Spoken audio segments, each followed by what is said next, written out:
আমার স্নেহের 2022 সালের মাধ্যমিক পরীক্ষার্থীদের আমার চ্যানেলের পক্ষ থেকে সুস্বাগতম। আশা করি তোমরা সকলে বর্তমান পরিস্থিতিতে ভালো ও সুস্থ আছো।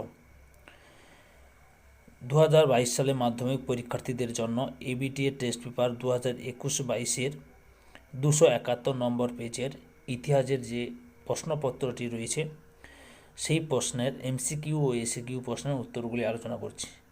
তোমাদের কাছে অনুরোধ, তোমরা ভিডিওটি না টেনে পুরোটা দেখো, আর যারা আমার চ্যানেলে নতুন তারা আমার চ্যানেলটিকে সাবস্ক্রাইব করে আমার চ্যানেলের পাশে থাকো। সঙ্গে ডান দিকের বেল আইকন অল অপশানে গিয়ে প্রেস করো যাতে পরবর্তী ভিডিও নোটিফিকেশন পাও। আর লাইক কমেন্ট ভিডিওটি তোমাদের একই ক্লাসে বন্ধু বান্ধবদের মধ্যে শেয়ার করো। আলোচনা শুরু করছি। বিভাগ ক দাগে 1-এর দাগে সঠিক উত্তরটি নির্বাচন করো। 20 × 1 = 20।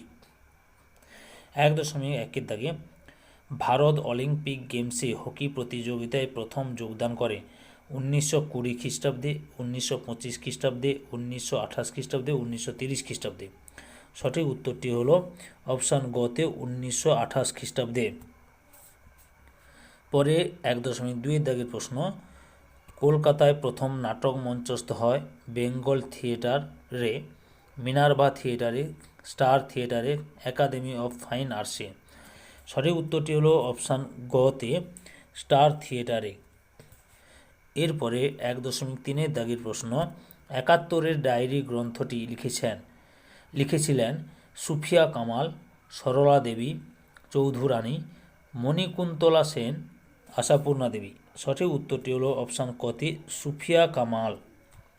এরপরে 1.4-এর দাগে প্রথম বাংলা সাপ্তাহিক সংবাদপত্রের নাম বেঙ্গল গেজেট, সমাচার দর্পণ, দিগদর্শন, সোমপ্রকাশ।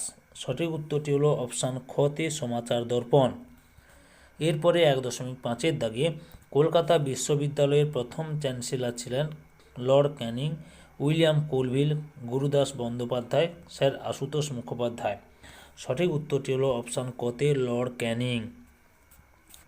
এরপরে 1.6-এর দাগে ভারতের প্রথম মহিলা চিকিৎসকের নাম চন্দ্রমুখী বসু, কাদম্বিনী গাঙ্গুলি, সরলা দেবী চৌধুরানী, সরোজিনী নাইডু। সঠিক উত্তরটি হলো অপশান খতে কাদম্বিনী গাঙ্গুলি। এরপরে 1.7-এর দাগে গ্রাম বার্তা প্রকাশিকা পত্রিকাটি প্রকাশ করেন হরিশচন্দ্র মুখার্জি, হরিনাথ মজুমদার, উমেশচন্দ্র দত্ত, মধুসূদন দত্ত। সঠিক উত্তরটি হলো অপশান খতে হরিনাথ মজুমদার।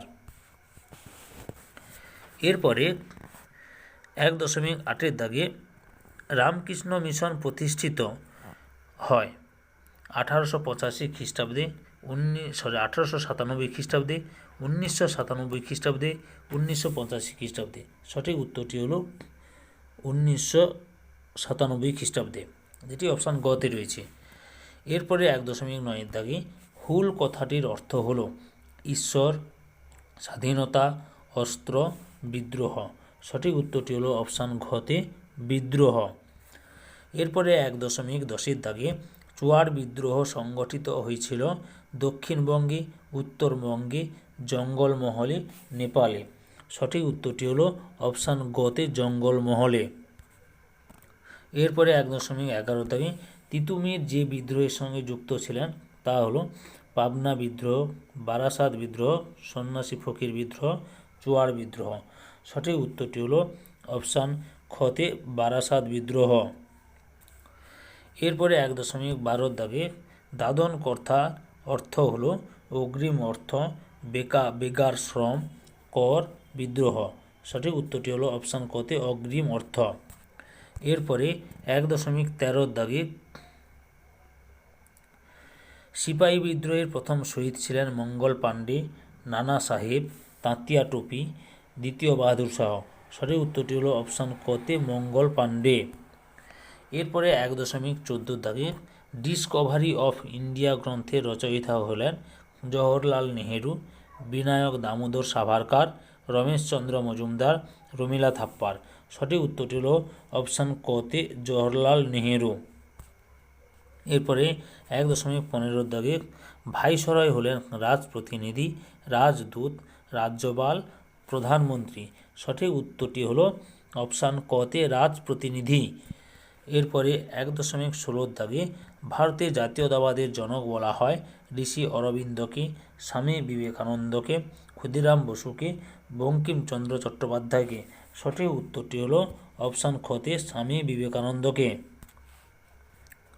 এরপরে 1.17 দাগে বিশ্বভারতী বিশ্ববিদ্যালয়ের প্রথম উপাচার্য হলেন রবীন্দ্রনাথ ঠাকুর, রথীন্দ্রনাথ ঠাকুর, আশুতোষ মুখোপাধ্যায়, সুবোধচন্দ্র মল্লিক। সঠিক উত্তরটি হলো অপশান খতে রথীন্দ্রনাথ ঠাকুর।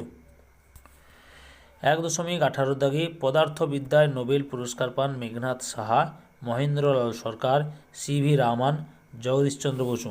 সঠিক উত্তরটি হলো অপশান গতে সিভি রামান।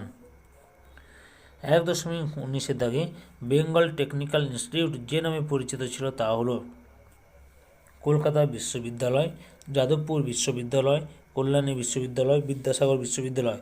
সঠিক উত্তরটি হলো অপশান খতে যাদবপুর বিশ্ববিদ্যালয়। 1.20 দাগে শ্রীরামপুর ছাপাখানা স্থাপিত হয় 1778 খ্রিস্টাব্দে, 1877 খ্রিস্টাব্দে, 1818 খ্রিস্টাব্দে, 1800 খ্রিস্টাব্দে। সঠিক উত্তরটি হলো অপশান ঘতে 1800 খ্রিস্টাব্দে। এরপরে বিভাগ ক্ষয়ের দাগে যে কোনো 16টি প্রশ্নের উত্তর দাও। প্রতিটি উপবিভাগ থেকে অন্তত একটি করে প্রশ্নের উত্তর দাও। উপবিভাগ 2.1 একটি বাক্যে উত্তর দাও। 2.1 দাগে নিম্নবর্গীয় ইতিহাস চর্চার জনক কে? নিম্নবর্গীয় ইতিহাস চর্চার জনক হলেন রণজিৎ গুহ। 2.1.2 দাগে ভারতের রাজধানী কবে কলকাতা থেকে দিল্লি স্থানান্তরিত হয়? ভারতের রাজধানী 1911 খ্রিস্টাব্দে কলকাতা থেকে দিল্লি স্থানান্তরিত হয়। 2.1.3 দাগে ভারতের রেলপথের জনক কে ছিলেন? ভারতের রেলপথের জনক হলেন লর্ড ডালহৌসি। 2.1.4 দাগে সঞ্জীবনী পত্রিকার সম্পাদক কে ছিলেন? সঞ্জীবনী পত্রিকার সম্পাদক ছিলেন কৃষ্ণ কুমার মিত্র। এরপরে উপবিভাগ ঠিক বা ভুল নির্ণয় করো। 2.2 দাগে ঠিক বা ভুল নির্ণয় করো। 2.2.1 দাগে নীল দর্পণ নাটকের ইংরেজি অনুবাদ করেন জেমস লং। ঠিক। পরের প্রশ্ন 2.2.2 দাগে ওয়াহাবি শব্দের অর্থ হলো নবজাগরণ। ঠিক। পরের প্রশ্ন হলো 2.2.3 দাগে সিপাহী বিদ্রোহ সংগঠিত হয়েছিল 1757 খ্রিস্টাব্দে। ভুল। সঠিক উত্তরটি হবে সিপাহী বিদ্রোহ সংগঠিত হয়েছিল 1857 খ্রিস্টাব্দে। এরপরে 2.2.4 দাগে বন্দে মাতরম পত্রিকার সম্পাদক ছিলেন বঙ্কিমচন্দ্র চট্টোপাধ্যায়।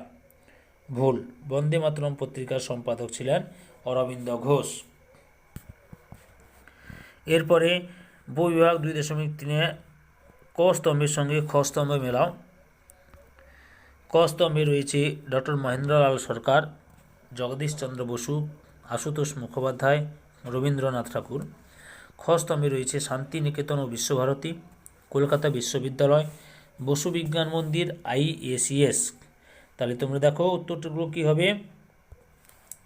ডক্টর মহেন্দ্রলাল সরকার হবে খ স্তম্ভে 4 নম্বরে IACS।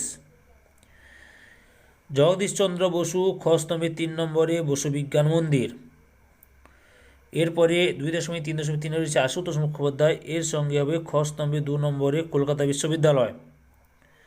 রবীন্দ্রনাথ ঠাকুরের সঙ্গে হবে খ স্তম্ভে শান্তিনিকেতন ও বিশ্বভারতী।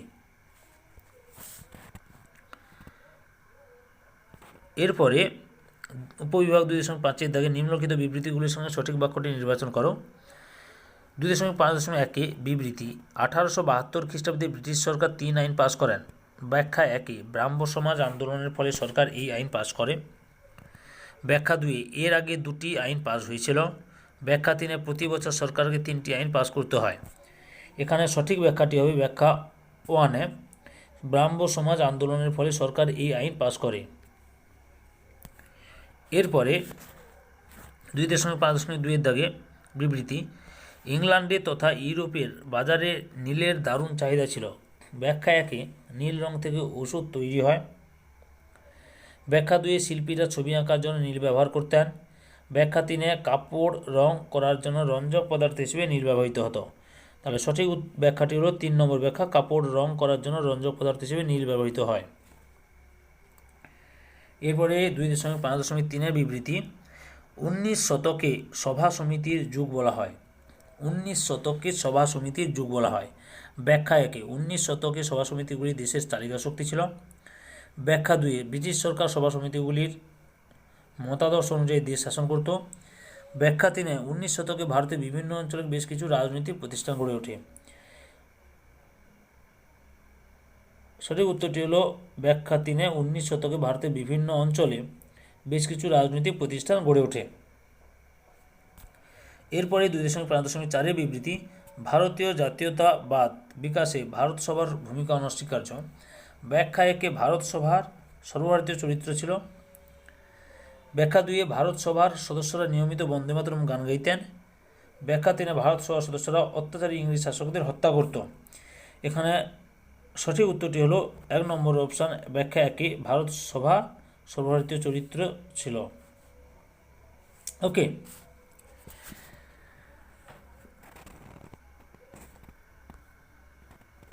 তাহলে তোমরা 271 নম্বর পেজে ইতিহাসে যে প্রশ্নপত্রটি রয়েছে সেই প্রশ্নপত্রে এমসিকিউ এসিকিউ প্রশ্নের উত্তরগুলো জানতে পারি। তোমাদের কাছে এই ভিডিওটি ভালো লাগলে বা এই ভিডিও থেকে তোমরা উপকৃত হলে আমার চ্যানেলটিকে সাবস্ক্রাইব করে আমার চ্যানেলের পাশে থাকো। সঙ্গে ডান দিকের বেল আইকনে অল অপশানে গিয়ে প্রেস করো যাতে পরবর্তী ভিডিও নোটিফিকেশন পাও।